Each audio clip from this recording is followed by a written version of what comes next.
I'll review. All right, let's just hop right into it. Who has a question they've been dying to ask? Oh yeah, okay, the blue, teal, yeah, here. First off, you guys are the Greek goddesses of all things music. Oh, wow.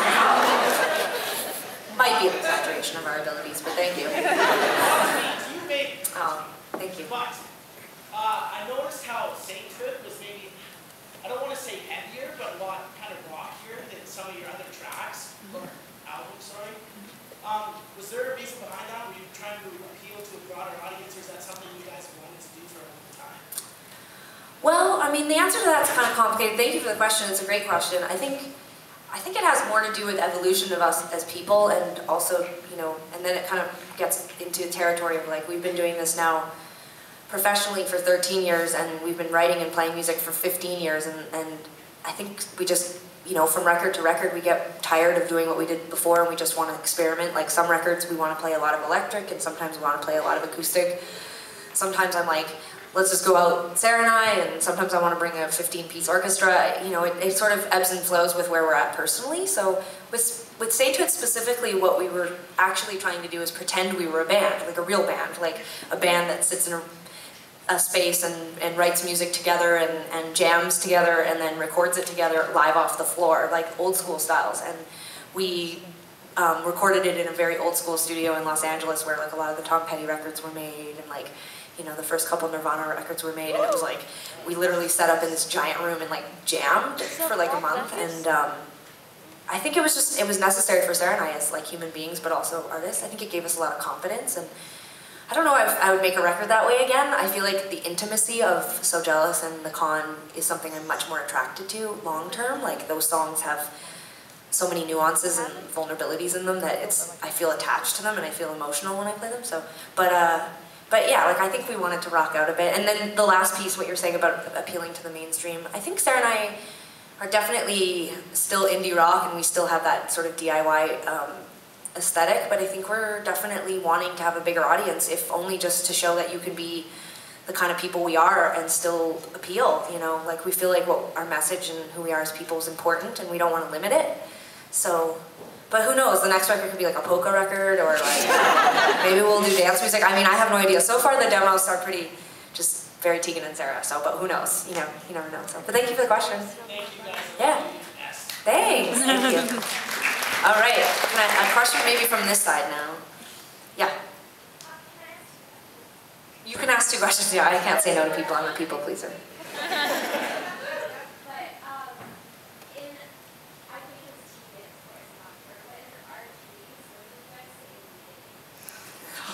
I have no idea. That was like 100 years ago. I have no idea. I need to go back and listen to that. I don't know. To be honest, if I'm blowing dust off my brain right now on that part of my brain, trying to remember, but I think it was just, I think I was reading from a newspaper? Yeah, maybe. I think I just was reading out of a newspaper. Yeah, let's move forward.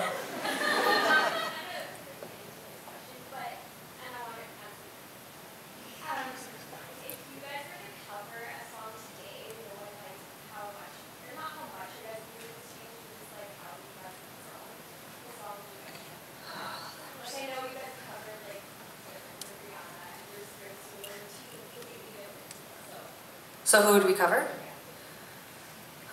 I mean, I just want to be able to sing a great song. Like lots of music I listen to is aesthetically really appealing, and but ultimately I just the thing that I'm most drawn to when I'm doing a cover song, and probably why there's such a wide spectrum of songs that we like to cover, is just I just want to sing something that is melodically really spectacular and easy for an audience to hear and understand and recognize. That's the thrill of playing a cover song. Like I could probably be like, here's a song that only 16 people have heard. It's unreleased and unrecorded, and my friend Bob played it for me, and here we go, it's 16 minutes. That hasn't happened, but you know, it's like there's something about the recognition of a song when you start playing it and it's someone else's, and it's sort of like, that's the thrill of doing it. So, I mean, I don't know. I mean, I really love playing, like, we've tried to play, for example, Supreme songs, and they're like too hard too complicated for us. Like it's just like too hard. But then for some reason, Bruce Springsteen, like there's something that just like the infrastructure of how he writes a song really is appealing to me, and I can really understand that. And like You covered Alicia Keys. that was hard recently. It was very, very challenging, and it was by the end of it, I just always wanted to sob hysterically. We tried for this tour. We were gonna learn it, and in rehearsal the band started playing it and Sarah was singing it, and I just was sitting behind them being like, oh man, it's so complicated. I don't want to try sleeping with the broken heart. I was just like, It's hard. A lot of pop music is actually so next level. You know, I mean, we sort of assume that if something is really popular, that means that it's really simple. But to manufacture something like that is actually so complicated. If I could just write a song like "Try Sleeping with a Broken Heart" or "Umbrella," I would be snapping out those jams left, right, and center. I would be like, what, Calgary, what? I would just be like, you know, but I can't. I wouldn't, you guys. I can't. I'd hold them back. I'd be like, Tegan, who? Thank you for your question. Oh, you wanted to, I mean, I don't know, I'd want to pick something probably really popular, you know, like take a really, really, really popular song like a Katy Perry song or a Britney Spears song and turn it into a Tegan and Sara acoustic song, but I don't have the attention span. I'd have to get Ted to show me the chords, and halfway through I'd just be like, nope. I can barely commit my own lyrics to memory. I've got Sarah's lyrics taped. I got like a whole notepad up on stage. I hit 30 and it's like no ability to remember anything. So, but probably something popular, so. Who else has a question? Yes, right here.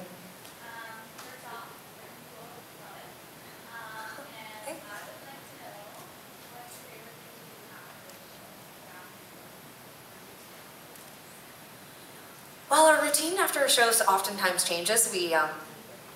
One time I got into a fight in a back alley with a fan. I've actually been in multiple altercations. But so Fight Club. I try not to, but it happens every once in a while. It's been very infrequent, but one time I got into a fight. That's not what I like to do backstage or after.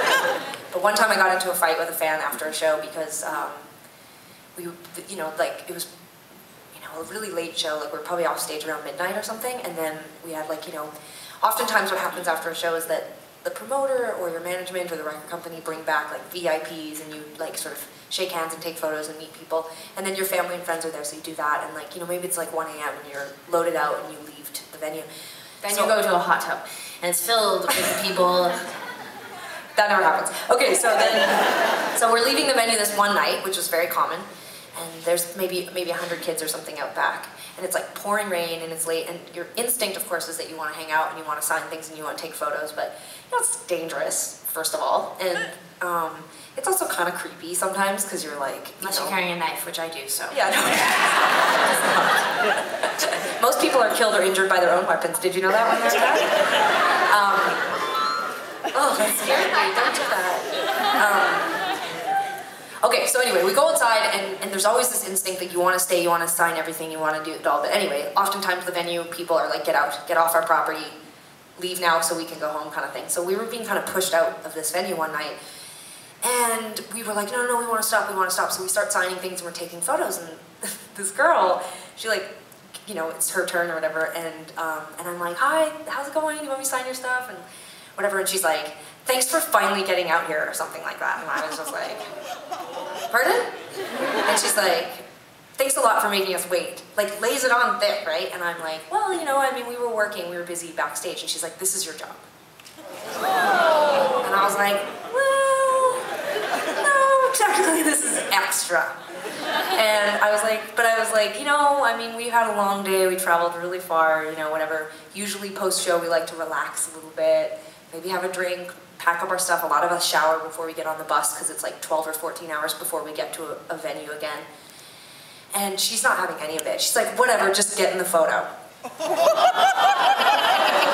So I'm like, at this point, Sarah gets this look because she knows me, and she's like, wild animal, back away, back away. And I'm like, excuse me? No, how about no? I'm not gonna take a photo with you now. And Sarah's like, it's cool, everything's fine. I'll take a photo, like she's sort of like peacekeeping or whatever.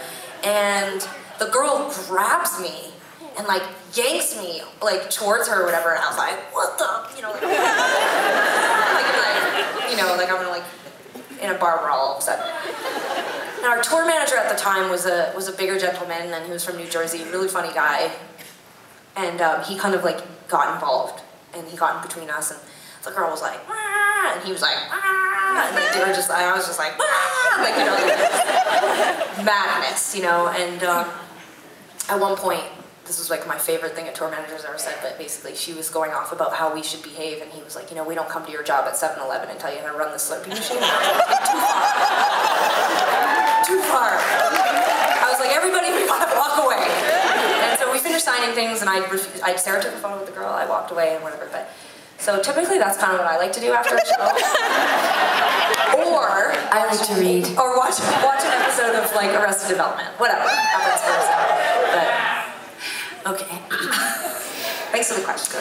Phone finger, go marriage equality, right on. You're next. Did you guys enjoy your Pride? Yeah, excellent. San Francisco Pride. Thanks for signing. No problem. Do you have a question? Oh, yeah. Or you just say hi? You just say hi. You know, Hey, we don't get involved with you and your Slurpee machine. You do how you do. What's your guys' favorite movie? Favorite movie? Yeah. It's like we're on a date now. I don't have a favorite movie. I don't. What did I tell you? I just make something up. Drop Dead Fred. That's my favorite movie. Thanks for the question.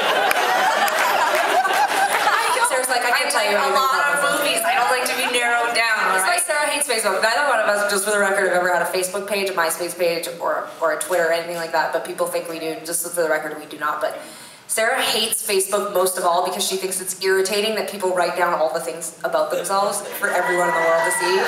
And I really respect it, but she's kind of like a living example of that. Like, she literally will not give up any personal information without a war. If you had said, like, what are some movies that you recently saw that you enjoyed? I'd say, oh, you know, I saw Super 8 at the IMAX. That was cool. I saw The Cave. It's a Werner Herzog documentary. That was cool. It's not a fun question to answer because I'm just like an asshole, but here's the thing. Hey, whoa. I mean, they're bringing them to a Tegan Sara. That's one in 45 minutes. They do It wasn't even the F1, so. No, but it's hard for me. I love movies, though, and I'm not trying to be difficult. What's your favorite movie? Yeah. Hard, isn't it? It is a good question. Well, Ferris Bueller's Day Off. That's a good one, everyone. That's a good one. Yeah. Now I know what that, and now I know what you look like, the yeah guy. All right, question from the front maybe section here? Sorry, I've been playing favorites. Okay, in the blue shirt. Okay, we're wondering, do your stance on shpants? Shpants? I hate to judge anyone's attire because look at how I dress, but like, I mean, I think you should wear pants or shorts. Anything in between is a good one, good call. You know what I mean? Yes? It's my call. Thanks for the question. Okay, we haven't been to Stampede probably in, I don't know, 10, 11, 12 years? I think I maybe went after I moved away, so I'll say like maybe 10 years. We're gonna go this year. How is it? Have you been recently? Yeah.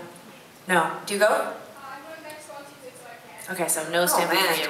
Okay. Mexico sounds a little bit more fun than Stampede. No, but Stampede was great. That's what we grew up with. We went to the Stampede, you know, every childhood, you know, every year of our life, you know, like the collection of photos, there was always the Stampede photo with new, what you look like when you're 6, 7, 8, you know, like it's always, you know, we love the Stampede. Mini donuts, rides, Super dogs.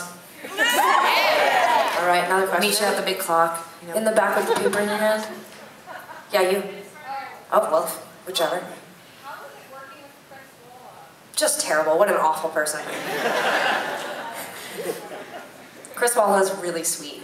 For those not informed, he produced our last 2 records. Really great guy. He's in another band you might have heard of called Death Cab for Cutie. Also nice people. Yeah, talented guys, have a great new record. You should check it out. He's really sweet though. An artist, you know, he just really embraced whatever Sarah and I brought to the table, and he really encouraged us, and he has nice hair.